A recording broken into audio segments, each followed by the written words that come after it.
Rahul Gandhi Zindabad.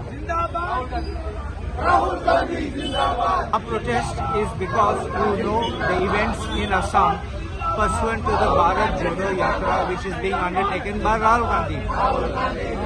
Every attempt has been made to stop that Yatra and to make sure that Rahul Gandhi does not reach from village to village.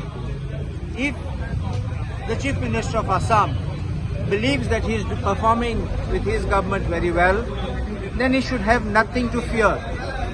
He should allow the Yatra to pass. It will be like a non-entity, came and went. But apparently, the Yatra is creating a storm. The Yatra is cyclonic. It is uprooting his lies. It is uprooting the lies of that government and exposing the fault lines and showing that we can have a true better government, a true better India with Congress. And mere fact that Himant Biswa Sarma has gone into the BJP from the Congress, things have not changed because the voters still root for Congress. If you know the topography, demography of Assam, it has always voted Congress back. And therefore, I think he has seen the writing is on the wall. When you try to stop such kind of events, it is because you are scared. It is because you are fearful and you believe that this Yatra will have the desired effect.